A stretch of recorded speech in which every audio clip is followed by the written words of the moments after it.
It's very good to be back here. I have to say that Michigan surprised me with this warm, lovely weather. You know, we're in Colorado with my wife's family, and everyone there, you know, when I was telling them, you know, that we're heading back to Michigan soon, that I was about to head back to Michigan, they looked at me with like pitying stares, as if I was going back to some frozen wasteland. But you know what? It was far colder and windier there in Colorado. I got back and I was peeling off layers. I was like, if only they knew. If only they knew that Michigan was a tropical paradise. No, so it's been very wonderful to have a little bit of warm weather and honestly some light jacket weather. So it's been very nice. And it's very good to be back with you all and worshiping together again on our last Sabbath of the year. Before we begin our worship service today, let's have a word of prayer. Father in heaven, Lord, I ask that you can guide in our study of your word today, that these can be your words, not mine, that we can take these words to heart and change our lives according to them.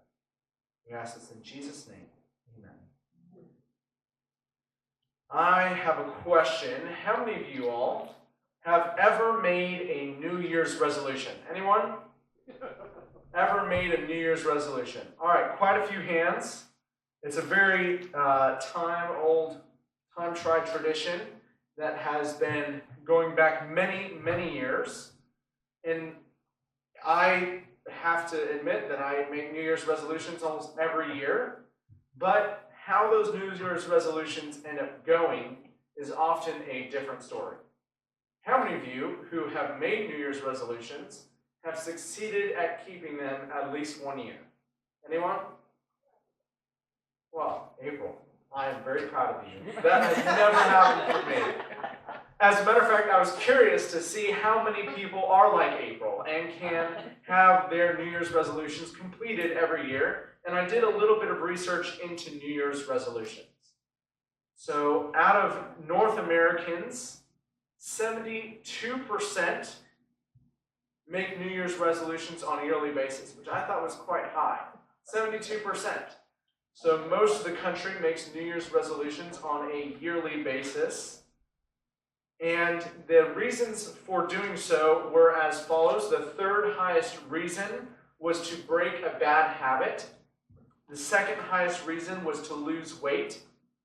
And the highest reason was to experience a sense of accomplishment, purpose, or meaning, which I think is the underlying reason really for all resolutions.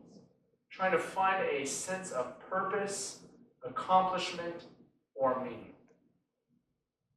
Looking into these New Year's resolutions, out of the 72% of Americans who make New Year's resolutions, those who make it to the first week on average are estimated to be about 80%. Around 80% are able to keep their resolution a week. By the end of the first month, that number is down to 45%. That's a steep drop. In just 3 more weeks, only 45% of people are still keeping up with their New Year's resolutions. By 6 months, the number is down to 12%. And those who make it on a yearly basis, all throughout a year of keeping their New Year's resolutions, around 8%. This was a 5-year study as well, so they did out 5 years, trying to find out how many people were still keeping up with their New Year's resolutions after 5 years, and they found that the number was around 0.031%. 0.031. And when I think about this, as many of Americans make New Year's resolutions, looking for a sense of accomplishment, purpose, or meaning, how many of them, upon failing, are only filled with a deeper sense of failure, discouragement, and sadness? I know in my own life, I've tried to make some resolutions on my own before, and instead of feeling achievement, victory, meaning, I felt defeat perhaps discouragement that I'll never be able to change. And I wanted for us to examine where we can find our purpose, accomplishment, and meaning. How we can have a victorious life and not a defeated life. So many of us struggle with keeping resolutions. And I wanted us to look in the Bible today about how we can find true purpose, true accomplishment, and true meaning. Let's turn to the book of Ecclesiastes. Ecclesiastes chapter 1. We'll start there. Now, Ecclesiastes is a book written by, can anyone tell me who wrote the book of Ecclesiastes? Solomon, that's correct. But the Solomon who wrote Ecclesiastes was quite a different Solomon who wrote Proverbs. Now, of course, they're the same person, but Proverbs was written by a Solomon who is still wise but young. Solomon had just experienced a great blessing of wisdom from the Lord. And in Kings, it says that he wrote many Psalms, many Proverbs there in his youth. He was following God. He built the temple, one of the 7 wonders of the ancient world. He wrote many different works of literature. He built a fleet for Israel. He expanded the kingdom. He had people from all over, including many dignitaries like the Queen of Sheba, come and see what was up in his nation. He was the wisest man who had ever lived, one of the wealthiest men who had ever lived. And Solomon, with all of his success and all of his prestige, started to turn from the Lord. It started by his marrying of many hundreds of women who were not of the same religious background or faith. And as he started to become mixed with other religions and straying from the Lord, the tone of his life changed. While he still focused on many of his human accomplishments that are noteworthy even to this day, by the time he writes the book of Ecclesiastes, while it is still a book of wisdom, it has a much more solemn tone.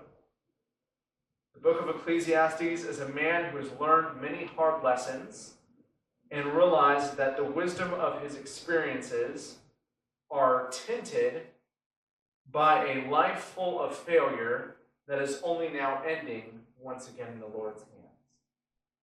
Solomon, at the end of his life, as he goes back to the Lord after a lifetime away from God, writes a very different letter in the book of Proverbs. In Ecclesiastes, this thing that he writes is the second least read book in the Bible. We might see why in a minute. Let's start in Ecclesiastes chapter 1, verse 1. The words of the preacher, the son of David, king in Jerusalem. Vanity of vanities, says the preacher. Vanity of vanities, all is vanity. Now, how many of you can tell me what vanity means? It's not a word we use altogether too much today. And when we use it, it's usually not referring to its actual meaning. How many of you can tell me what vanity means? Well, vanity often today is referred to as a maybe over-ambitious estimation of one's own appearance. Especially, we have terms like a vanity cabinet or vanity dresser that houses some of our makeup or other items. Things like that, a vanity industry. There are other terms of vanity, but the original definition of vanity is something that appears to contain purpose or meaning, but is at the end useless. Something that appears to have purpose or meaning, but is at the end useless. For example, many of us may toil or labor for something that appears to have meaning, but at the end, we realize that it was all in vain. It's work that is wasted on something that is meaningless. Now, what does Solomon describe as vanity? In verse 2, what does he describe as vanity? Everything. That's a tough pill to swallow. Solomon says everything is vanity. Everything may appear to have meaning, but is at the end useless. This may be why Ecclesiastes is the second least read book in the Bible. It's hard to get even past the second verse. But it gets worse. Let's keep going. Verse 3. What profit has a man from all of his labor in which he toils under the sun? One generation passes away and another generation comes, but the earth abides forever. The sun also rises, the sun goes down, and hastens to the place where it arose. The wind goes towards the south and turns again to the north. The winds whirl about continually and come again on its circuit. All the rivers run into the sea, yet the sea is not full. To the place from which the rivers come, and they return there again. All things are full of labor. Man cannot express it. Let's pause there. When I first read this, I thought this may be a little bit depressing. I remember really reading this book in depth my first year of college, and I thought to myself, wow, Solomon has a bleak outlook on life. Everything is vanity. He goes into these descriptions of the world, talking about how nothing ever appears to accomplish anything. He uses examples from nature to talk about how all nature, while full of effort and toil, goes on and on and on, but at the end of the day, nothing is truly accomplished.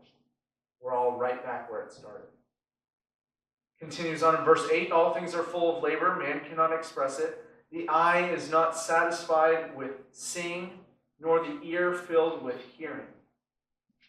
Mankind is just like nature, in which we can't be satisfied either. We accomplish something, and it's as if we're right back where we started. You ever meet people who make money their goal?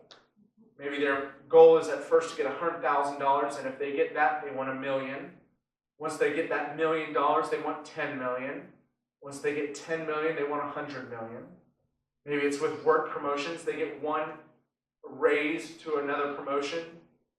Maybe they become a manager. They want to become a CEO. They become a CEO. They want to be an owner. And it goes on and on and on. Verse 9, that which has been is what will be. That which is done is what will be done. There is nothing new under the sun. Is there anything of which it may be said, see, this is new? It has already been in the ancient times before us, and there is no remembrance of former things, nor will there be any remembrance of things that are to come by those who will come after.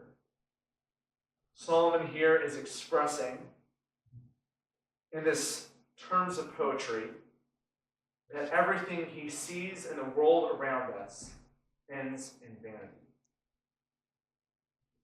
You know, when we come up with New Year's resolutions to find purpose, achievement, meaning, accomplishment, when we look often to the things in the world around us that make our lives seem more meaningful.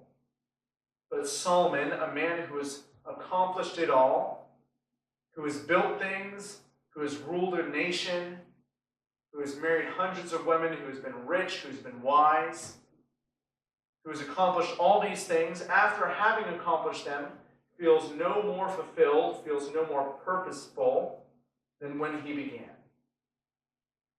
He says that it all ends in uselessness. Verse 12, I, the preacher, was king over Israel and Jerusalem, and I set my heart to seek and search out by wisdom concerning all that is done under heaven. This burdensome task God has given to the sons of man, by which they may be exercised. So Solomon is searching out by wisdom for purpose or meaning on earth. And who does he say set him on this task? God. Now, thinking about this, has God not put in us a search for meaning or purpose? Absolutely. God has set us to a task of meaning and purpose by which we may be exercised. Verse 14, and I've seen all the works that are done under the sun, and indeed all is vanity and grasping for the wind. Verse 15, what is crooked cannot be made straight, and what is lacking cannot be numbered. I communed in my heart and said, look, I have attained greatness and gained more wisdom than all who were before me in Jerusalem. My heart has understood great wisdom and knowledge. And I set my heart to know wisdom and to know madness and folly, and I perceived that this also was grasping for the wind. So Solomon searched for purpose or meaning that he claims God set him upon and set all men upon, ended up as just grasping for the wind. But there's something else that's interesting in verse 15. Solomon notes something. He says, what is crooked cannot be made straight, and what is lacking cannot be numbered. In other words, he's saying of all the things that are under the sun, of everything that is here on earth, to look for and to search for meaning, that search is crooked and that number is lacking. Now, who could have made that path crooked or that number lacking?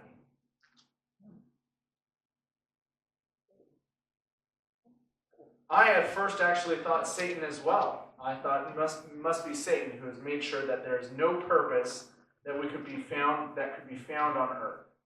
But Solomon is actually claiming something a bit different. Who was able to create earth as making this pathway crooked or the number being lacking?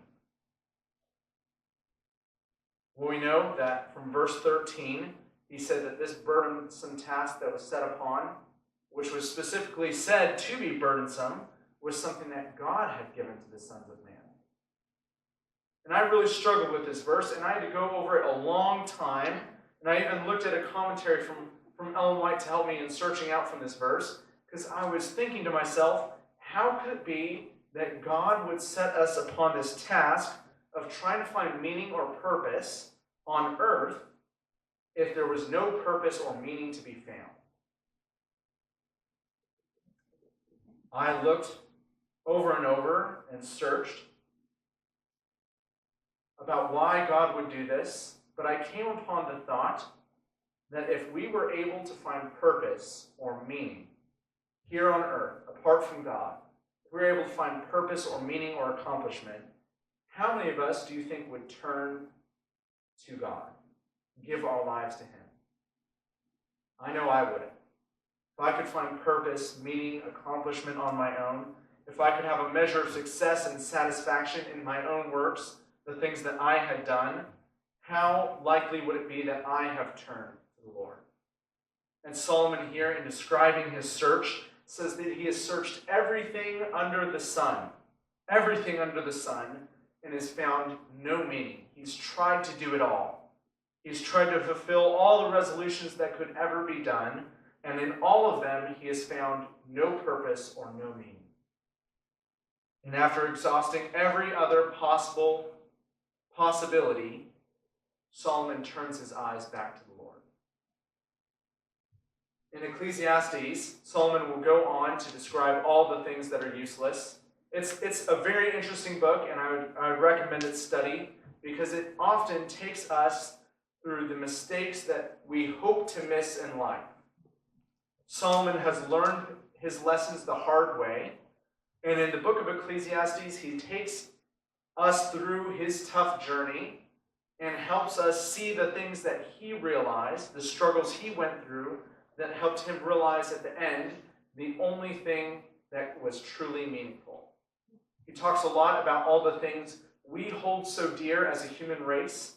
Talks about the reasons why they're useless.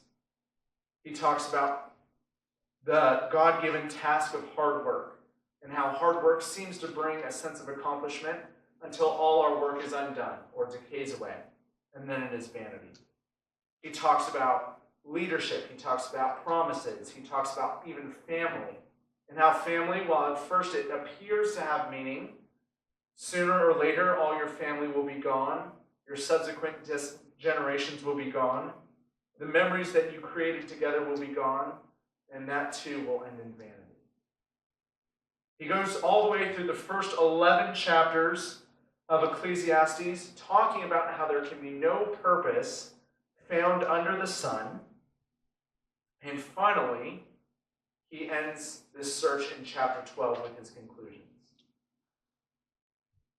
After these first 11 chapters, he has made sure to express to each of us who may read it that there is no meaning to be found on earth under the sun. Now, the caveat there is important, under the sun. Apart from heaven, here on earth, there is nothing that we can find that brings true meaning or accomplishment.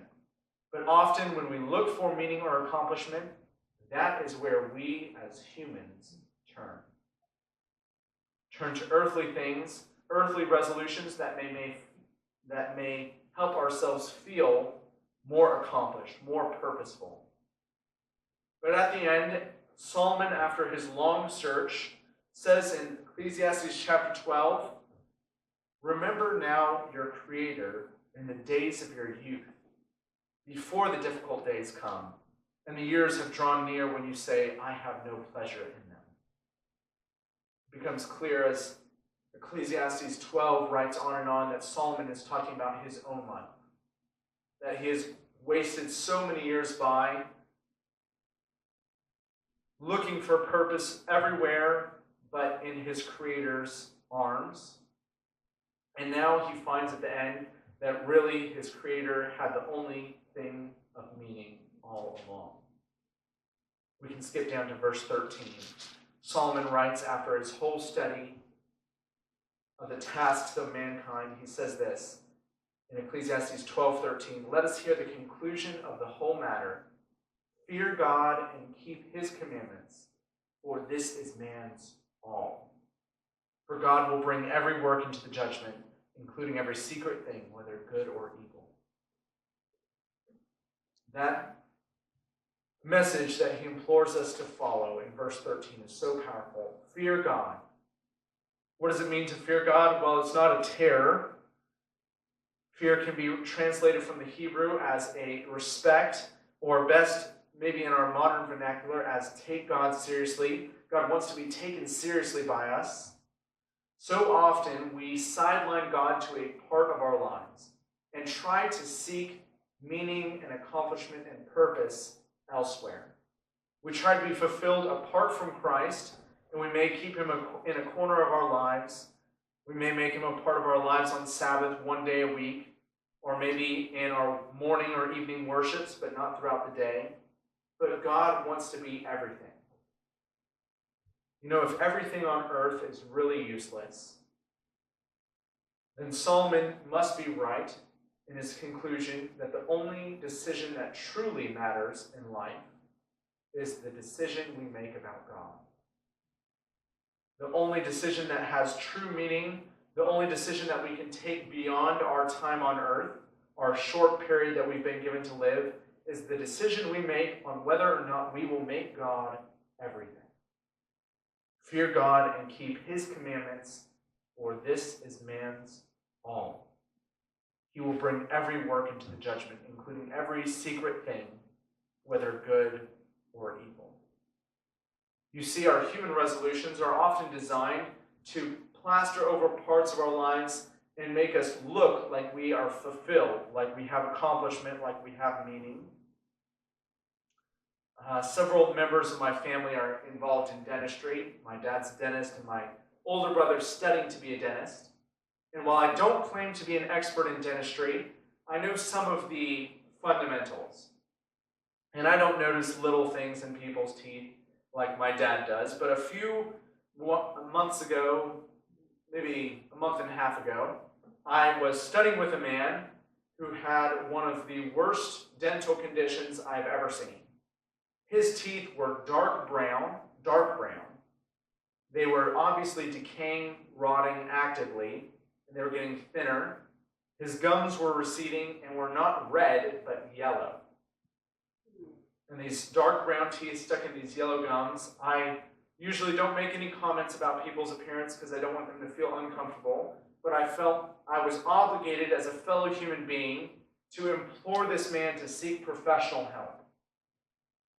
And I casually brought up at the end of our conversation, I was like, I have some family that's in dentistry, hoping that might jog his memory.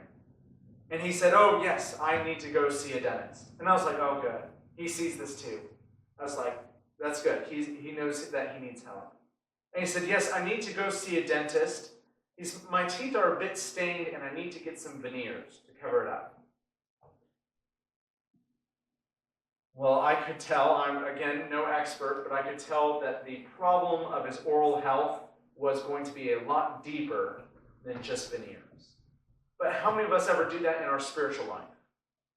How many of us ever want to skip straight to the fruits of the Spirit without seeking the Spirit, have good works or good actions that appear to make our life seem fulfilled? We put veneers on the outside that make it seem like God is in our lives, when in reality, in the middle, we are rotten and hollow. We've not made God everything. We seek to make resolutions that will appear to show victory over temptation or bad habits. And yet, internally, we have no more connection to God than anyone else. I read a very, very somber statement in Christian Service, a book by Ellen White. She writes this: "It is a solemn statement that I make to the church, that not 1 in 20 whose names are registered upon the church books are prepared to close their earthly history, and would be as verily without God and without hope in the world as a common sinner." This greatly disturbed me the first time I read it. Ellen White notes that not 1 in 20 of the people in our church, or the church of her day, had experienced salvation, that would be ready to meet the close of their earthly history. Now, I'm no statistician, and I can't pretend to apply those same numbers to today with the accuracy of a prophet. But oftentimes we think of the church in Ellen White's day as far more holy, far more God-centered than the church of even today. And yet she says not 1 in 20 were prepared to close their earthly history. You know, when we get to heaven, I don't want to just see one of us out of 20. I don't want to just see a handful. I want to see each one of us there prepared to meet the judgment with Jesus by our side. But so many of us are unwilling to fix our root cause. We search for meaning, purpose, or accomplishment everywhere else, but in the hands of our Creator. We don't make God our everything. We don't fear God and keep His commandments. We don't take them seriously. And we don't realize that God will bring every work into the judgment. Not just the works on the outside, on the veneers, but including every secret thing, whether good or evil. Jesus is going to probe down to the root cause to see if we truly have that connection with Him. Perhaps many of us have experienced resolutions that have discouraged us in our search for meaning, purpose, or accomplishment. Many of us have tried many times to break bad habits and fail. Steps to Christ says this: "Many a man cries in despair and says, I cannot resist evil. Tell him that he can and that he must resist. He may have been overcome again and again, but it does not always need to be thus. He is weak in moral power, controlled by the habits of a life of sin. His promises and resolutions are like ropes of sand." How many of us have ever felt that? Like our resolutions are like ropes of sand. "The knowledge of his broken promises and forfeited pledges weakens his confidence in his own sincerity and causes him to feel that God cannot accept him or work with his efforts, but he need not despair." Listen to this part. "Those who put their trust in Christ and their whole lives are not to be enslaved by any hereditary or cultivated habit or tendency. Instead of being held in bondage to the lower nature, they will rule every appetite or passion. God has not left us to battle with evil alone. There is divine help for every sinner." The opening hymn we sang said this: stand up for Jesus.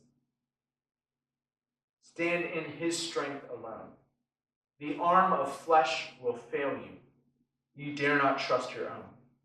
Put on the gospel armor, and watching unto prayer, where duty calls or danger, be never wanting there. God calls us to stand not in our strength, but in his strength alone. I had an experience where when I was growing up, I was homeschooled, like many of you might have experienced. I know, Joseph, you're homeschooled as well. When I was in middle school, my parents got to the age where they had a difficult time teaching my classes, and so they enrolled me in online classes. And at the time, they didn't quite realize the full danger, as many people didn't, of the internet, especially on young people.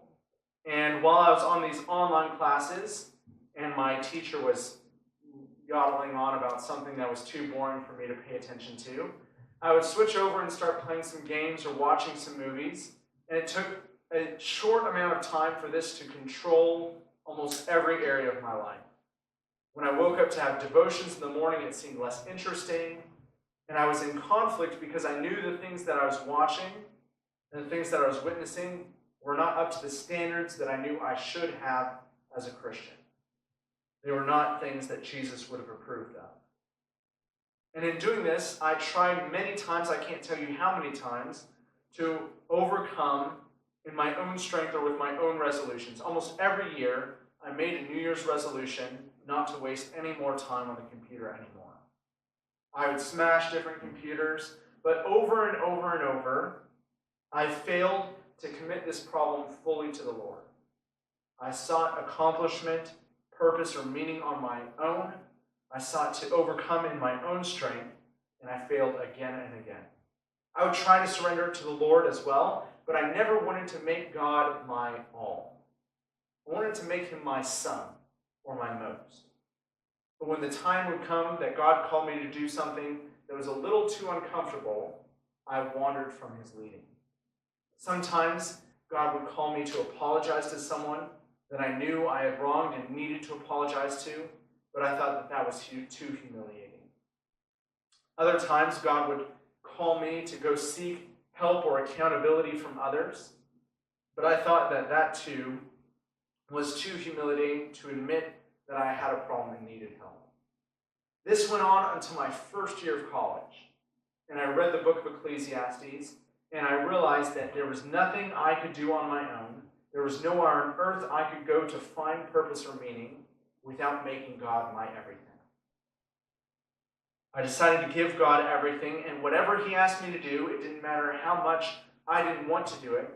I was going to surrender my life to him, give him everything, and hope that he could give me lasting victory.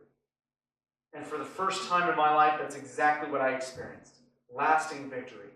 When I finally made the decision to give God everything, I had power over temptation like I had never felt before. I no longer felt like my resolutions were ropes of sand. I had given my will to God, and instead of resolving to do things on my own, he was giving me strength that I had never experienced before. I want this to be our experience. I want us, when we're standing before the judgment that is coming soon, as we all close our earthly history, and as we stand there, I don't want any of us to be missing. I don't want just 1 in 20 to be there. I don't even want just 19 and 20 of us to be there. I want each one of us to be there, standing before God, standing before his throne, looking at each other and realizing that we have done it together. We have made God our all. This is the whole duty of man. As we're looking to this new year and as we're looking for a time of resolution, a time of searching for meaning, for accomplishment, for purpose, I would ask us to turn our eyes to the Lord. Give him everything. When we look to Jesus, when we turn our eyes upon him, he can give us lasting victory that we cannot experience apart from him. As we sing our closing song, I'd like for us to think about the words, to make them a prayer of our own, to look full in God's face, to let the things of this earth grow strangely dim, to have the experience described in that song of being more than conquerors in the grace of Christ. And as we look to this new year, as we look to turning a new chapter in our lives, that we could resolve to give God everything, to fear God, to keep his commandments, make this our all, our whole duty. And in that, we can find